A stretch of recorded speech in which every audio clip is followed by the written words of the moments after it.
the 21st century world order based on the perennial principles we established together after World War II. The only option then is to strengthen our cooperation. We can build the 21st century world order based on a new breed of multilateralism, based on a more effective, accountable, and results-oriented multilateralism. I believe the United States and the European Union should cooperate to find the right balance between innovation and ethics, and harness the best of today's revolutions in digital data and artificial intelligence.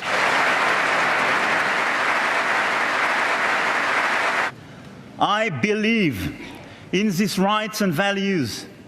I believe that against ignorance, we have education, against inequalities, development, against cynicism, trust and good faith, against fanaticism, culture, against disease and epidemics, medicine, against the threats on the planet, science.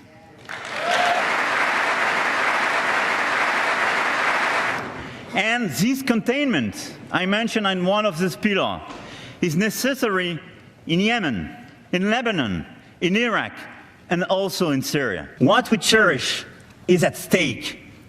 What we love is in danger. We have no choice but to prevail. And together, we shall prevail.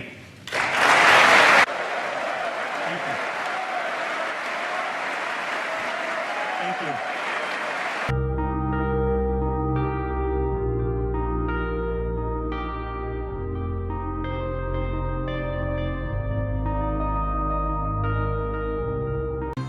Go outside, please. Nobody has to provoke, nobody, okay?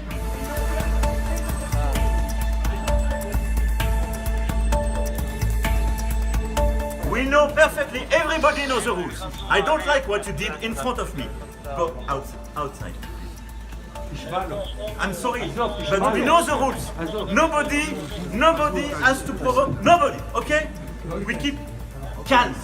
Please respect the rules as they are for centuries. They will not change with me. I can tell you, okay?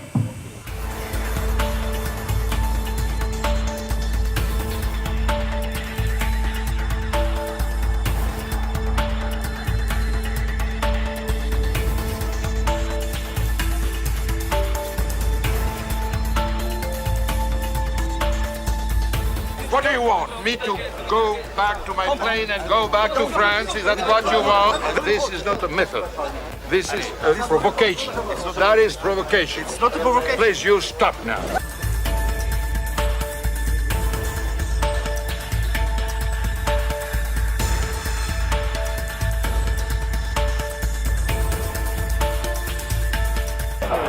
I don't want people with arms in France. No, I'll wait.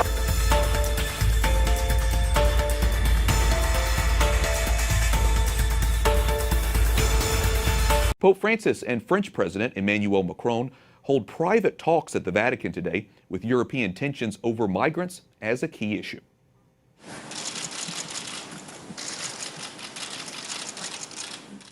The two exchanged gifts. The Pope gave Macron a Medal of St. Martin of Tours, and the French president gave him a 1949 edition of a novel by a Catholic writer. After the meeting, which lasted longer than expected, Macron put a hand on Francis' shoulder and kissed him. The Holy Father reciprocated the warmth, shaking the French leader's hand as they departed. For more on the meeting, we go to Vatican correspondent Juliet Lindley, who joins us from Rome. Juliet, the two leaders met for almost 1 hour in the Apostolic Palace's library. What was the atmosphere like, and what were the talks focused on? Wyatt, the meeting lasted twice as long as Pope Francis's meeting with President Trump a year ago.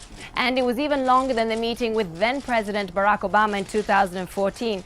And France's controversial bioethics law was the focus of the talks, what changes could be made in accordance with the teachings of the Church. Now, also on the agenda were migration issues and Europe's migration crisis. The fact that Macron came, met the Pope, but did not meet the head of government, Giuseppe Conte, the Prime Minister, the new Prime Minister, would highlight, if we want, the tensions between Paris and Rome currently on recent migration issues. So I had a lot on the agenda, and perhaps no surprise that Macron spent almost 1 hour with the Holy Father today. And after his meeting with the Holy Father, President Macron went to the Basilica of St. John Lateran for a traditional ceremony, usually reserved for French heads of state. During that ceremony, he received an honorary title. Tell us more about the event and about that title.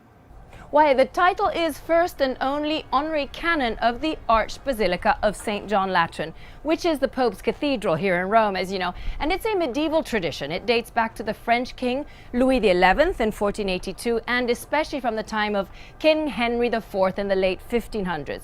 Most recently, it was renewed in the 50s. Now, some former presidents of France have received the title, but others have declined, and that would include Macron's predecessor, French President François Hollande, who is a self-declared atheist. Now, in spite of France's secular history since the 1789 French Revolution, in receiving the title, Macron actually chose to continue this centuries-long tradition. Juliet, we hear a lot about French society being increasingly secularized. What is the role of the Church in France today, and what relationship does Macron himself have with his faith? Well, indeed, France is strictly secular under a landmark law from 1905 that separates the state from the church.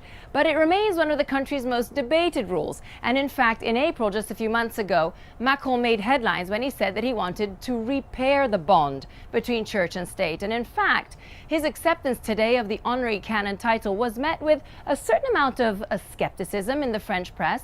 Some observers say it might be an electoral move, given that Catholicism is still France's biggest religion, and many faithful worry the nation has distanced itself too much from its Christian roots. Now, just for some background, Wyatt, Macron chose to be baptized at the age of 12, apparently against his parents' wishes, and he had a Jesuit education. However, despite his Catholic background, he's been known to describe himself as an agnostic. Freemasonry in France goes way back in time. You can see Napoleon with the Masonic symbol here, the hidden hand. Here's a Masonic lodge in France. Pretty creepy. You got the moon and the sun over the all-seeing eye. And this is a mockery of God. You know, in the Bible, God is watching over us. And Satanists like to imitate, to counterfeit God with the all-seeing eye watching over us. Now, this is a bit off topic, but I want to play a clip from this song from the Alan Parsons Project called Eye in the Sky. And what do you see here? Behind them, the Eye of Lucifer.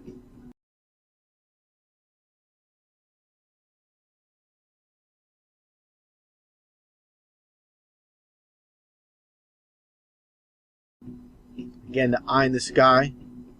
Take a listen to some of this here.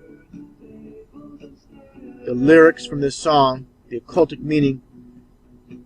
You know, a lot of these songs, they sound sweet to the ears, but that's part of the deception. Take a listen to this part of the song here. It's very relevant. How the whole world's a stage, and these are minions of Satan and those that control this world. Keep me the sun in your eyes, the time of the lies worth believing. I am the eye in the sky, looking at you. I can read your mind. I am the maker of rules, dealing with rules. I can change your life.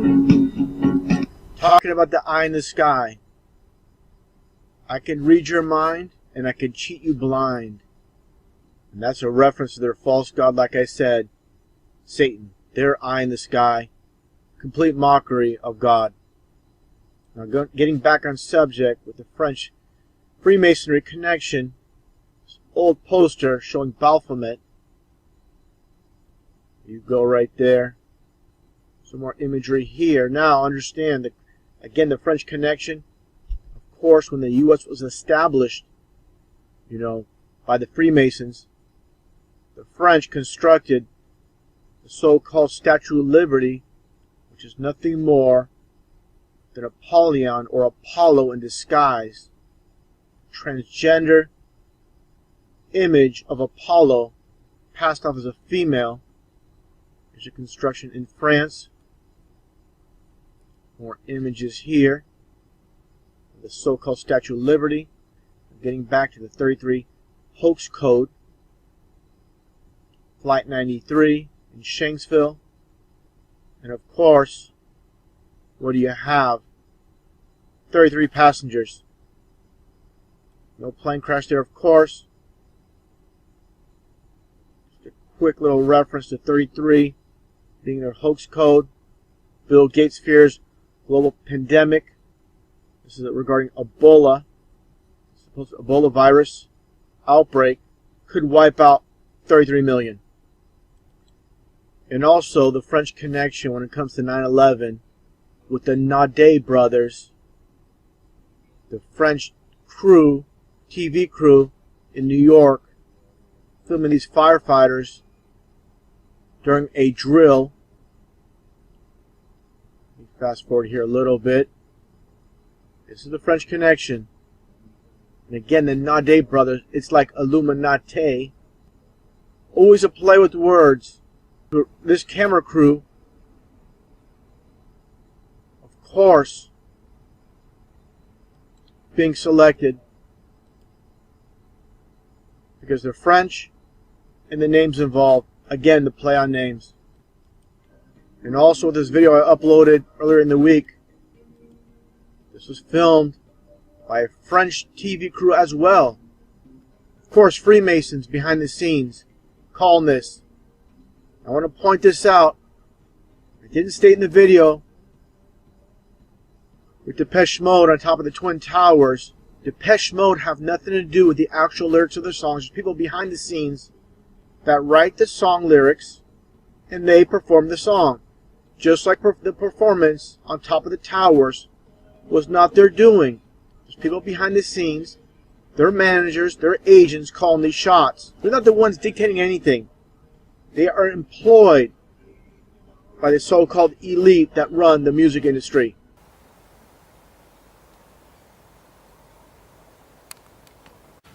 Well, there it is, the biggest pyramid of Europe.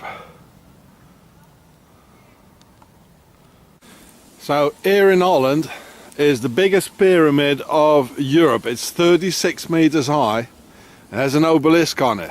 It was made by the pharaohs or their descendants for Napoleon and by the general Marmont. There were 18,000 men here. It's next to Utrecht in the middle of the Netherlands. And when Napoleon was in the pyramid in Egypt, he came out, he was completely pale and white, and his soldiers asked him, "Well, sir, what happened?" And he said, "Well, I don't want to tell you because you're not gonna understand. He's a pharaoh. He was a pharaoh and something happened there." So here is the forest here all around, and yeah, it's an obelisk. It's a pyramid with an obelisk on it. They are here, all right. Oh yeah.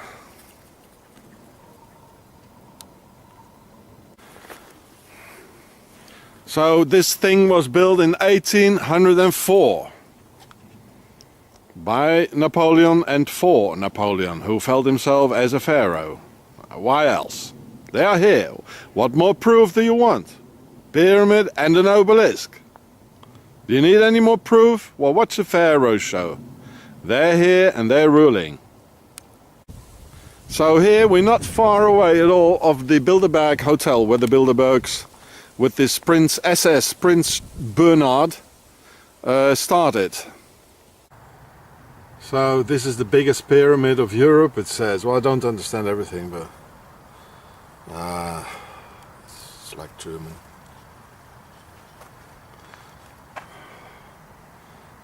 and they built it in 1804. It's 36 meters high.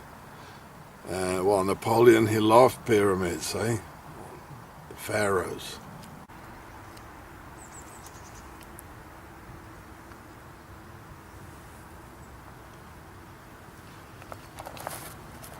Well, I don't understand everything, but what they're saying. There it is, the pyramid with the obelisk on it.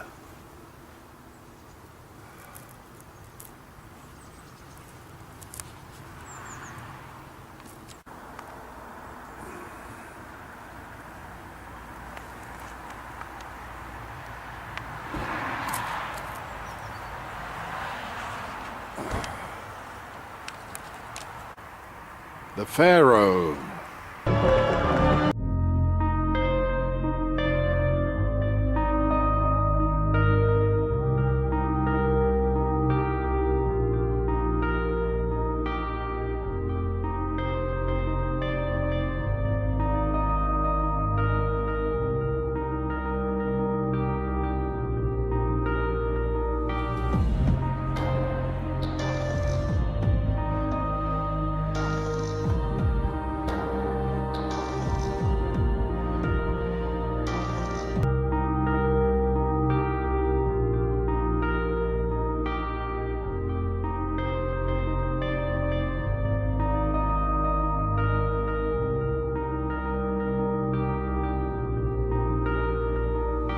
Cartoon iPet Go.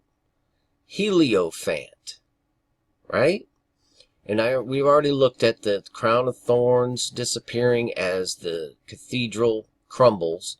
But if we go a little further, we see our hero here sailing into this rising sun, the sun of the morning. Both of these represent basically the same entity. Also can be referred to as Helios, the son of the morning, Lucifer, okay? And we see these three pyramids here, right? Now just check this out. Had moved all the relics, including the crown of thorns, over to the Louvre Museum. And the Louvre Museum is like totally famous for its pyramid. That's what it's famous for. So the crown of thorns went to the pyramid, and the very next scene after the crown of thorns disappears are the pyramids. And if you watch, it starts firing out these fireballs, and it fires this one at the pyramid, knocking off the capstone, and then everything else crumbles. All three of them crumble. And if you were to go to the Louvre, okay, this is very interesting, okay? That was a recent art exhibition they did there. But if you go to the Louvre, that pyramid above ground is also inverted below ground. Okay? You got to think about this stuff. Along with a small pyramid at the very bottom. Okay? Much like how this artist depicted this. This is all artwork here that you can only view from a specific angle. And this was an artwork.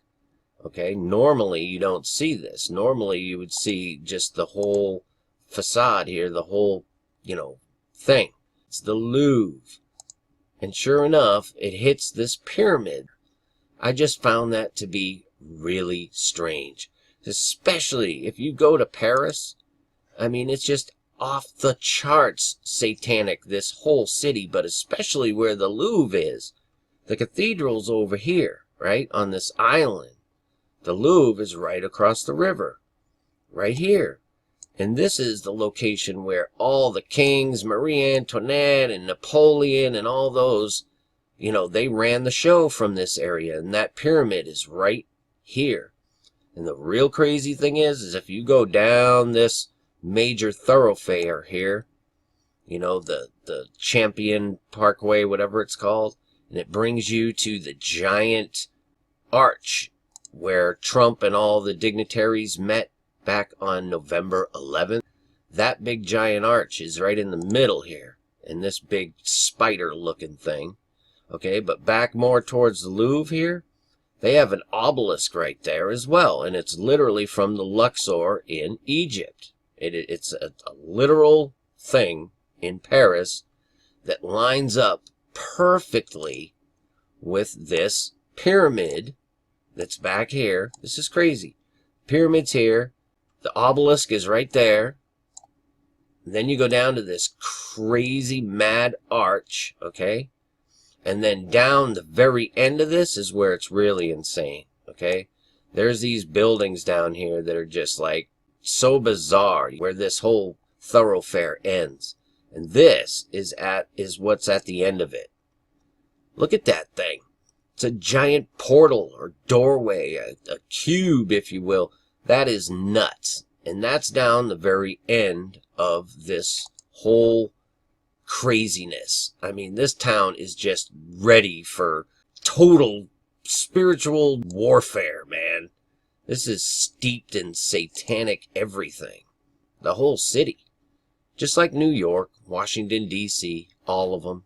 It's just crazy. And so, yeah, this all stems from this Sol Pius, the servant of the sun god, Helios, Heliophant. They moved the artworks to the pyramid, okay? I mean, this is nuts to me. Really. The more this stuff piles up, the more I'm just like, what is going on here? Notre Dame? I mean, you gotta admit, this is pretty wild stuff, you guys. You gotta admit. But the fact that the crown of thorns is now in the pyramid, essentially, that has a smaller inverted pyramid beneath it, and then a small pyramid at the very bottom. I showed you that. Okay? I'll show you again, because this stuff is just crazy. Seriously. Right there. It depicts it all. Right there. All the three pyramids are in one spot. And if you watch, this one explosion destroys all three pyramids. None of the other ones get hit, but they all crumble just the same, like as if they were under this big one. So I'm kind of thinking like, wow, is something going to happen in Paris? That's my thought. You know, it's just my humble opinion, and I like to give my opinion, especially when it's lead. So, and that precisely 666 glass panels were used in its construction. This, in fact, was confirmed by an official bulletin, published at the time of the construction of the pyramid, which cited in 2 cases that 666 portions of glass would be used in the entire structure. However, the enigmatic pyramid became more popular thanks to the novel by Dan Brown entitled The Da Vinci Code, in which the main character, Robert Langdon, talks about the strange desire of President Mitterrand to have a glass pyramid of 666 panels built on the outside of the most famous museum in the world. Everything seems to indicate that the Louvre Pyramid is much more than an architectural work. And there are many conspiracy theorists who say that it really is a symbol of the elite. The elite, along with their associates, the Freemasons, have long supported science and have opposed the restrictive reigns of the Christian Church. As such, they have often been qualified as Satanists.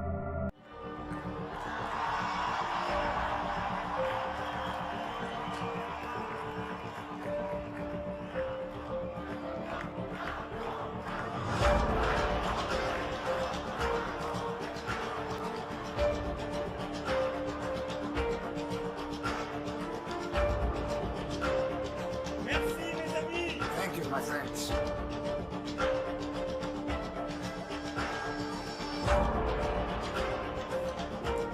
Thank you all. Thank you all for being here tonight.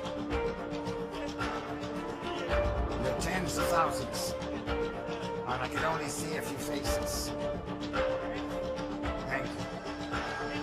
Thank you for being here. Thank you for having fought courageously, steadfastly for so many months. Because yes, tonight, you won. France has won tonight.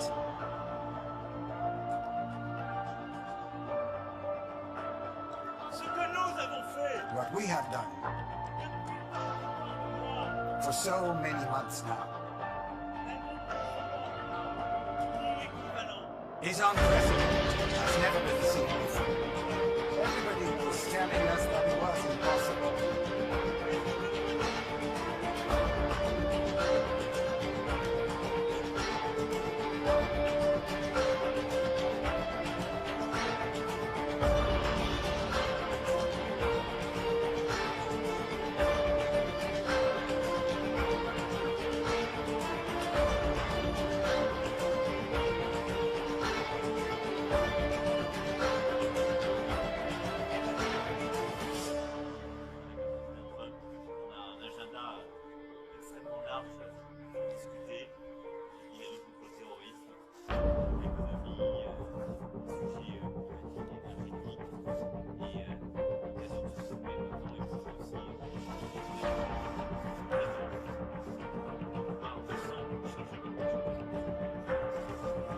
Now we're seeing Emmanuel Macron flanked by the President of the Senate, the Speaker of the outgoing Parliament, and the outgoing French Prime Minister, Bernard Cazeneuve, in the middle there.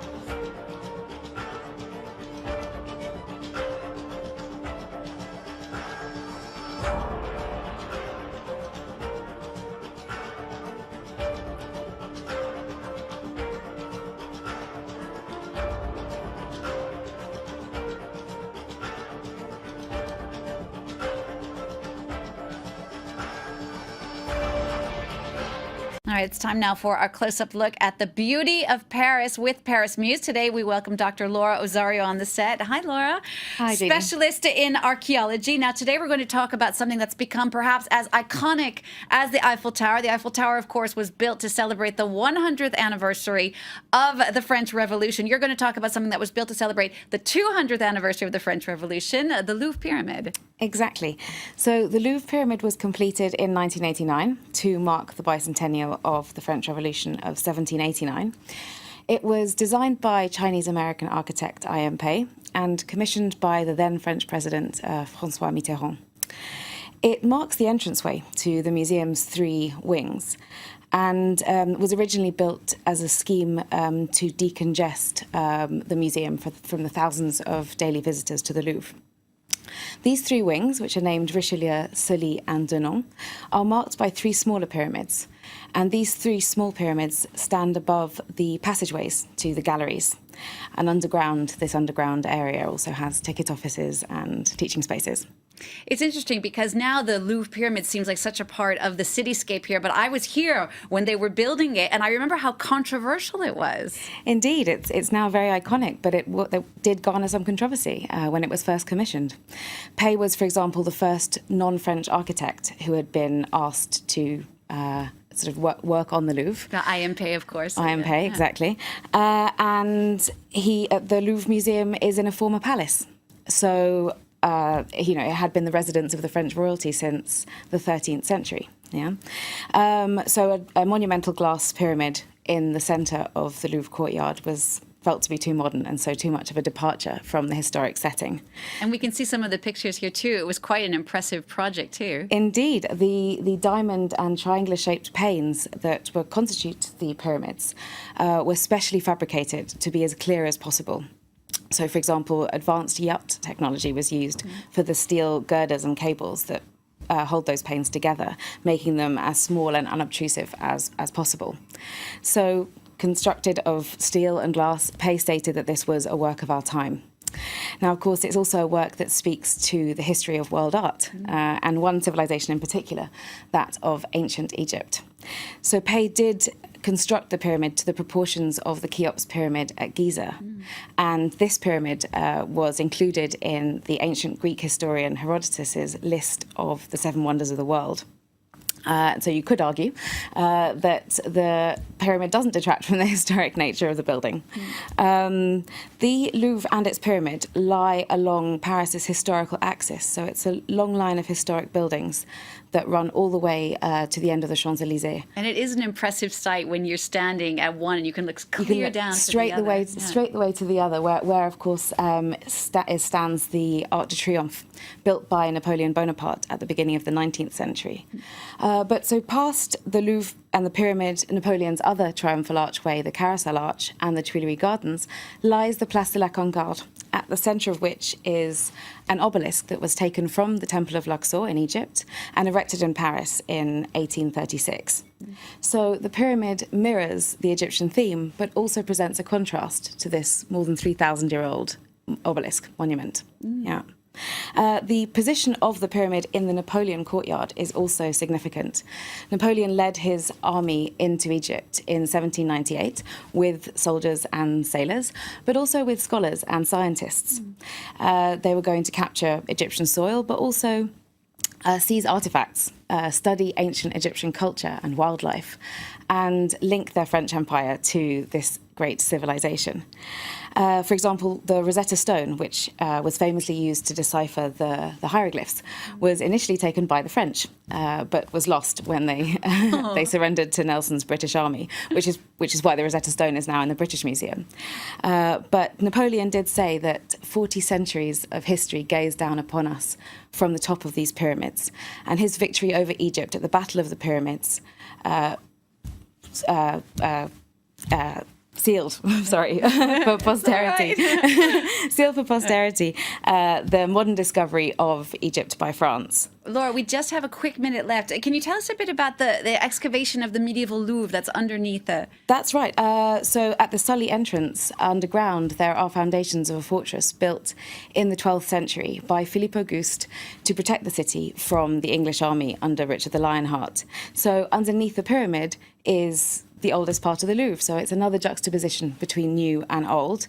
And actually the walkway for visitors to the medieval Louvre is in the old moat, so you could say that the water surrounding the pyramid is a nod to an earlier phase in the Louvre's architecture. It's great. Thank you so much, Laura Zario from Paris Muse. If you want to get more information about Paris Muse or take one of their tours, you can always check out their website at www.parismuse.com. It all started over 1,000 years ago when a French king conquered the holy city of Jerusalem. This crusade, one of the most massive, sweeping in history, was actually orchestrated by a secret brotherhood, the Priory of Sion, and their military arm, the Knights Templar. But the Templars were created to protect the Holy Land. That was a cover, to hide their true goal, according to this myth. Supposedly, the invasion was to find an artifact lost since the time of Christ. An artifact, it was said, the church would kill to possess. Did they find it, this buried treasure? Put it this way. One day the Templars simply stopped searching. They quit the Holy Land and traveled directly to Rome. Whether they blackmailed the papacy or the church bought their silence, no one knows, but it is a fact. The papacy declared these priory knights, these Knights Templar, of limitless power. By the 1300s, the Templars had grown too powerful, too threatening. So the Vatican issued secret orders to be opened simultaneously all across Europe. The Pope had declared the Knights Templar Satan worshippers and said God had charged him with cleansing the earth of these heretics. The plan went off like clockwork. The Templars were all but exterminated. The date was October 13th, 1307, a Friday. Friday the 13th. The Pope sent troops to claim the Priory's treasure, but they found nothing. The few surviving knights of the Priory had vanished, and the search for their sacred artifact began again. What artifact? I've never heard about any of this. Yes, you have. Almost everyone on Earth has. You just know it as the Holy Grail.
The Holy Grail, neath ancient Roslyn, waits. Adorned in master's loving art, she lies.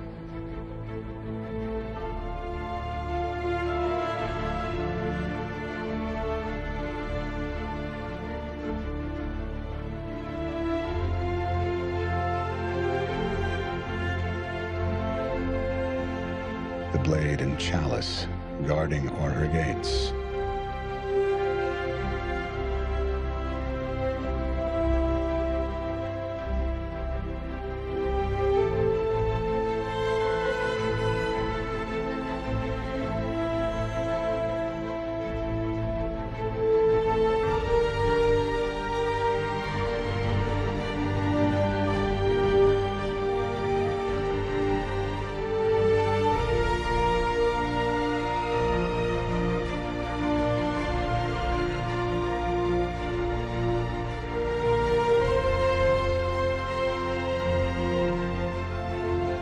She rests at last beneath starry skies.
Century classical music.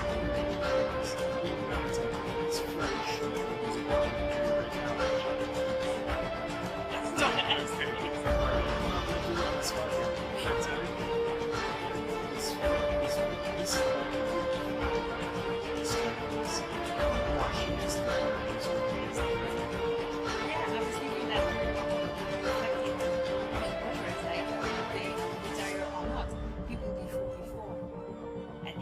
First mandate if he doesn't get re-elected. And that's just in itself, it's like so striking.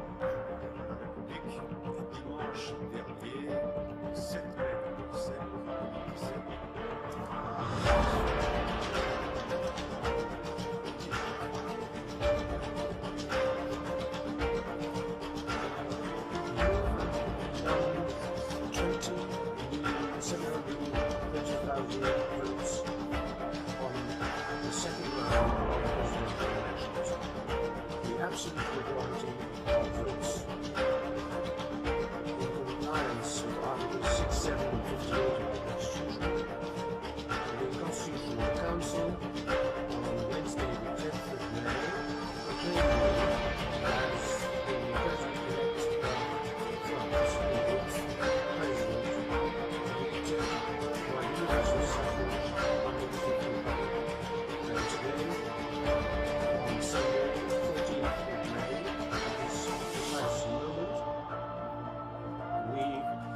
congratulate you very sincerely.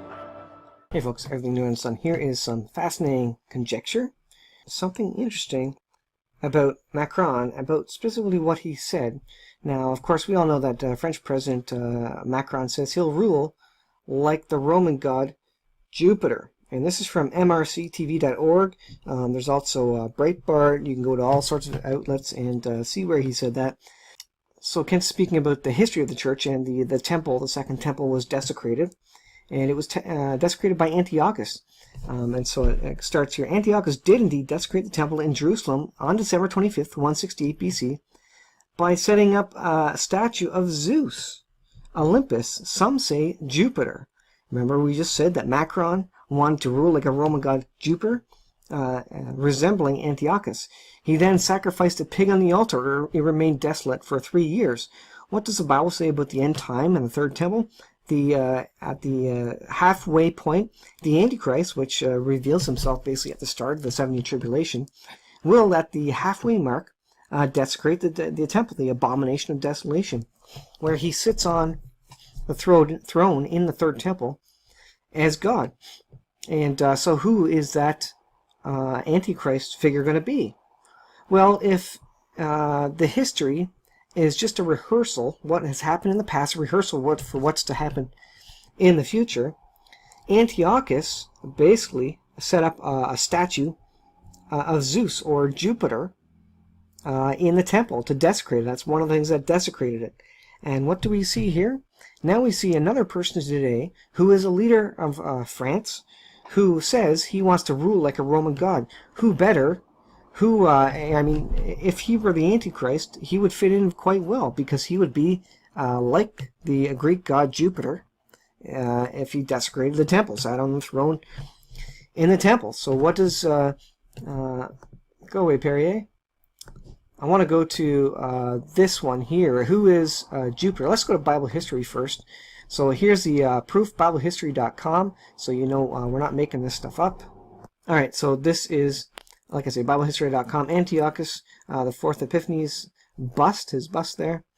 Antiochus the Fourth, 175 to 164, was the 8th ruler of the Seleucid Empire. He gave himself the surname Epiphanes, which means the visible god, that he and Jupiter were identical.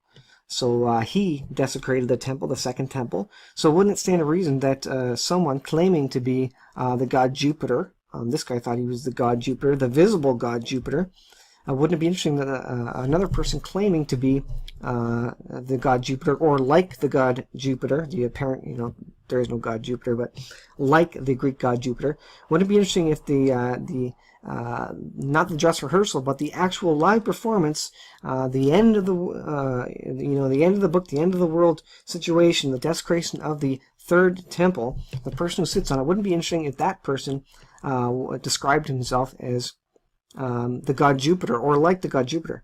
He acted as though he really were Jupiter, and the people called him Epimanes, meaning the madman. He was violently bitter against the Jews and was determined to exterminate them and their religion. He devastated Jerusalem in 168 BC, just like we read in Ken Hoven's What on Earth book that we're covering. Defiled the temple, offered a pig on its altar, erected an altar to Jupiter, prohibited temple worship, forbade circumcision on the pain of death, sold thousands of Jewish families into slavery, and it goes on. So when the Antichrist desecrates the third temple, again, these are dress rehearsals. These things have happened in the past, 168 BC into the second temple. This is a dress rehearsal of what's to come. So the fact that we have Macron saying, I want to rule like a Roman god. Let's go to, this is Breitbart here. Let's see if I can pull this up here. Emmanuel Bonaparte, Macron declares he will govern like a Roman god. There he is, the guy himself. Could that be the Antichrist? Someone's going to be the Antichrist one of these years in history. And we're getting pretty close to the end times. Next, we see representatives from different monotheistic religions come together to perform a ritual. Judaism, Christianity, although it looks Catholic, and Islam are being represented here. The ritual was done as a service to those who lost their lives while building the tunnel. Nevertheless, it's hard to think that this isn't part of the move towards a one-world religious system. Then we watched as really important people started showing up to the event. A group of folks even came in a helicopter.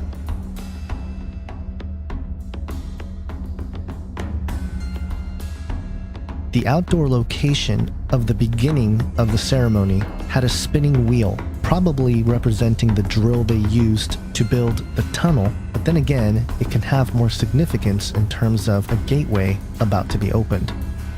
Once everyone filed inside, the place went dark and the ceremony got started.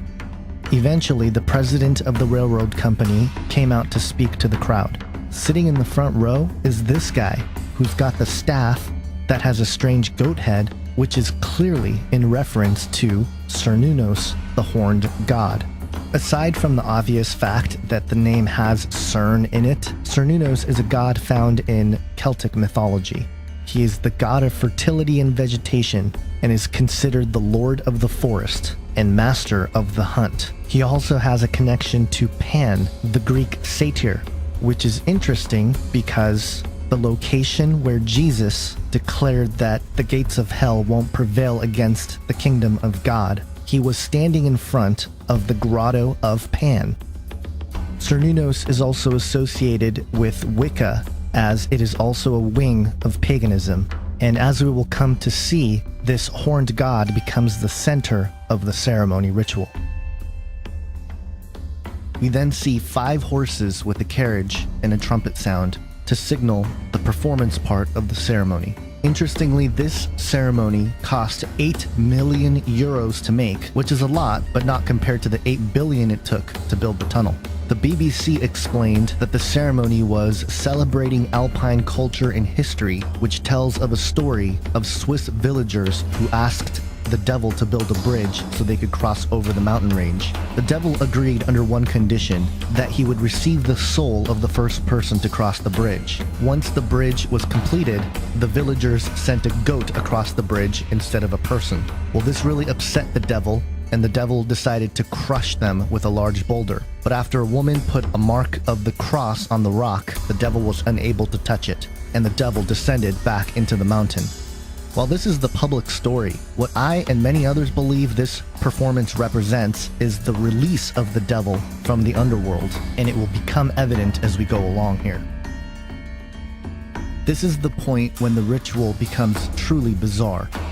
Cernunnos is known as the fertility god, and this depiction seems to indicate this aspect of his deity. In terms of the narrative for the story being told here, these dancing underwear folks either represent trapped souls underground or simply the fallen spirits that reside in the underworld themselves. And the central character of this bizarre train is this baby angel thing.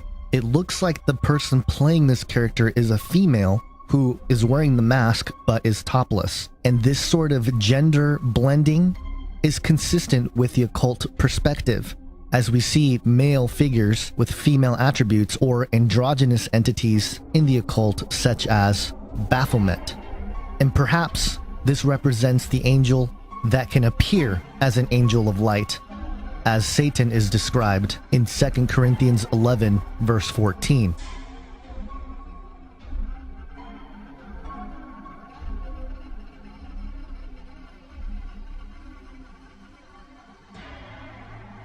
Next, we see a man with chains on his hands trying to break out.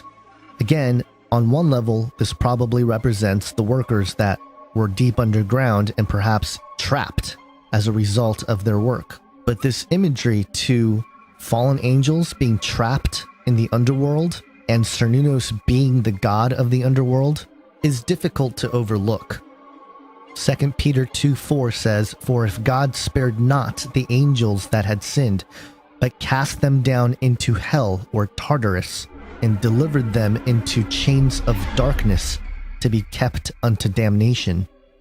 Could this passage be revealing to us and exposing what this portion of the presentation represents? Then we have the arrival of what I believe are nature spirits being represented, and among them is Cernunnos.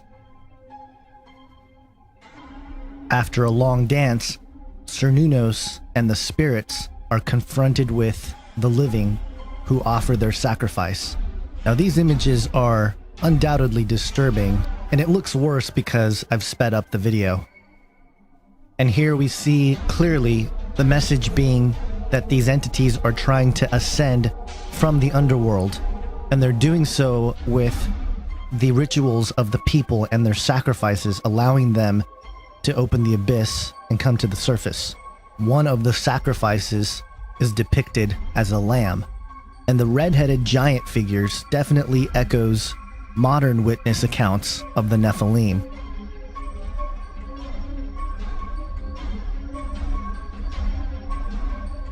After this chaotic section of the ceremony, we see a yodeler and another goat lead into industrialism or civilization. You have the military represented, you have the people represented, and you even have the Pope represented. The elements of nature worship are pretty clear and continue throughout. As the parade leaves the underworld into the surface world, they celebrate with the image of the woman in red, who we will see again later.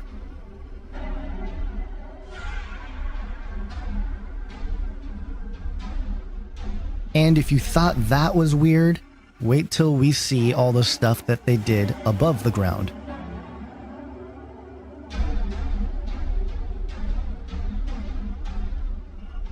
First, the workers are back, and it shows them opening up into the mountain and starting to drill, which interestingly has the breaking away of the rocks and then a spinning circle motif that becomes common to the rest of this section of the ceremony. Now, as the dance goes on, the members here, the workers, become more and more tribal to the point where they all pull off their clothes, they're back in their skivvies. I don't know why, but it keeps happening.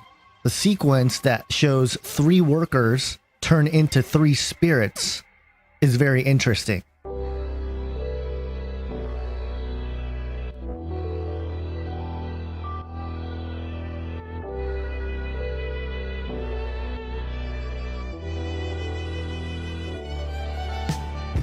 Once they became spirits, it appears that the underworld opened up into the outer world, and these spirits manifest. And it opens up the gateway to allow through Cernunnos and the gang. And isn't it interesting that in Revelation 16:13, it says, "And I saw coming out of the mouth of the dragon, and out of the mouth of the beast, and out of the mouth of the false prophet, 3 unclean spirits like frogs." We then see the 3 beetles.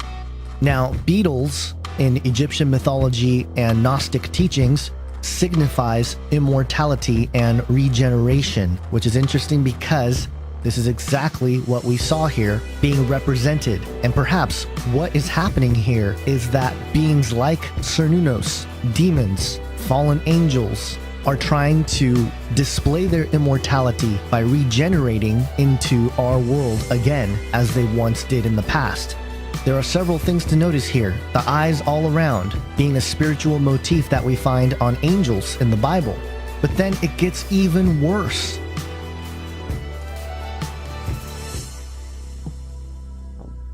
The images here of bestiality remind me explicitly of Genesis 6 and the accounts of the sons of God, the daughters of men, and the producing of the Nephilim.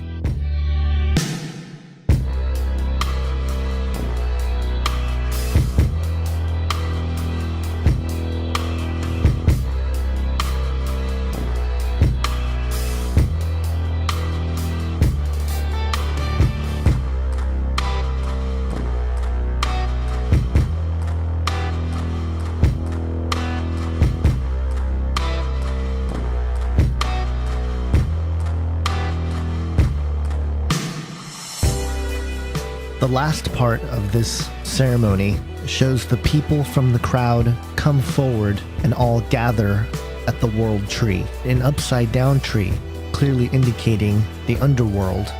The primitive sticks and rocks turn into a mechanical opening, a gateway. As the gears turn and the portal opens, they arrive in a location where the girl in red is back, but this time she is pregnant. The following section is so graphic that it's not worth showing, but needless to say, the celebration continues.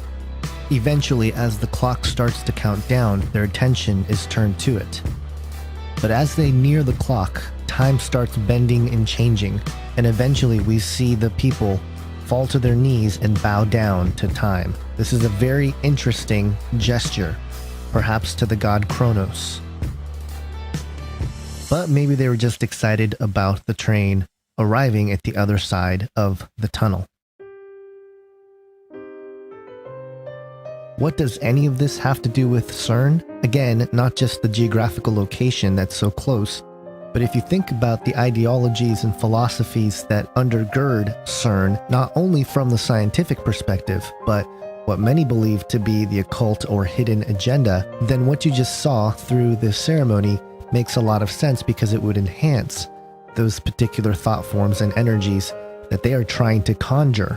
In other words, this ceremony was a mass public ritual, not unlike all the mystery religious symbolism we've seen in major public events out here in the West. This is another example of the common philosophies that tie all these things together, which is rooted in the mystery religions and the belief systems that not just oppose to Jesus Christ as Lord and Savior, but in fact glorifies the fallen one as their God.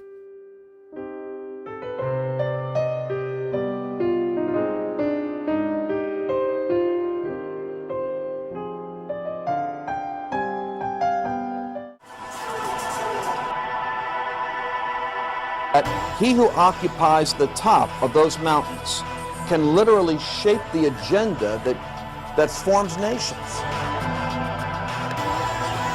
This crusade, this war on terrorism. The Knights Templars.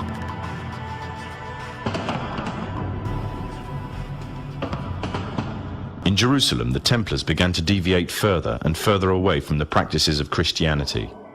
They learnt the secret arts of the Kabbalah, an ancient form of Jewish magic, along with its dark rites and rituals. In 1717, the Templars made their reappearance in Europe. They had grown in both number and strength, and were now ready to coin a new identity, free from their reputation of the past, and given credibility by none other than the monarchy and aristocracy of England. And the name they chose for themselves was a name that would be known by many, but understood by a few. This new name, the Freemasons.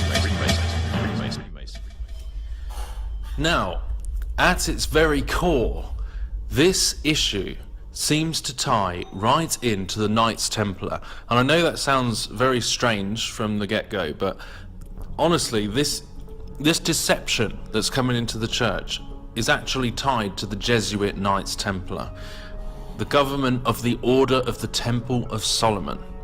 I mean, not only are we in the time where everyone's saying, you know, is there going to be a third temple? And then in 2013, it comes to light here that the Knights Templar are back, you know, not that they ever went away, but they've come back into the public light. The Sovereign Magistral Order of the Temple of Solomon. 2013 AD. It's fully restored as an independent sovereign subject of international law in 2013, embodying the authentic Templar heritage. And we literally have a whole website here which is dedicated to all of these official documents, legal documents mind you, and the missions. This is what I want to show you, this Templar spirituality. And this is how this links with this deception that we're seeing, the worship of the goddess, the reverence of the divine feminine, Gaia. The temple rule proves that the Knights Templar were always dedicated to honouring the divine feminine principle as the spiritual feminine aspect of God. So you can see how this ties to the Roman Catholic Church, to the Jesuits, to Allah, the moon goddess, and to all of these false religions, but also this pagan New Age, which is actually the Old Age Babylon agenda, and the throwing out of this masculine. We see all these attacks on God and the Old Testament and the truth of God, and turning into this airy-fairy, emotional, experiential deal without boundaries, without restrictions, without commands. And all of this stuff is tying into, when you come to its very core, the conspiracy at its very heart of the New World Order, the Antichrist, the paganism, the Babylon, agenda, New World Order, is actually rooted in the Knights Templar, who never went away, but now in 2013 have officially come out into the public and declared themselves sovereign, a sovereign entity without territory, but sovereign nonetheless. So it's all about Gnosticism and Christian mysticism, the divine feminine. The uniquely ancient and diverse heritage of Templar spirituality was fully disclosed to the Vatican and officially endorsed by the Roman Catholic Church. Authentic Templar spirituality is a form of esoteric Gnosticism which is wholly compatible with the canonical Christian mysticism of classical Catholicism. Gnostic spirituality primarily concentrates on personal divine communion through the Holy Spirit. Here we go, look, Templar chivalry, look at this. This is the picture of the Pope with all the world leaders of religions, of false religions. Hinduism, Islam, Baha'i. And this is what they are showing. And at the bottom of the page we can see all of these emblems which say a lot. Pontifical protection, recognized by 5 Vatican papal bulls as Templar guardians of the Church. Cooperation with Islam. Look at that, cooperation with Islam as a tool of the Jesuit Knights Templar. Look at this. The Knights of Saladin under Templar sovereign patronage. Diplomatic relations with the United Nations with the crest of Rome. Oh my goodness me. Look at this, United Nations. This is where all of these agendas are coming to. So, and remember with the United Nations that they have those books on New Age spirituality, Alice Bailey and all of these people who were involved in this Gnostic counterfeit spirituality of the Antichrist. And this is very similar, this logo is very similar to what we see on some of the big Christian, so-called Christian broadcasting networks at the very top. But with this fire and water. So we see on a lot of these big organizational level a lot of Illuminati symbolism. And what it is essentially, remember with the Knights Templar, this is dominionism. This is dominion theology about taking over the world.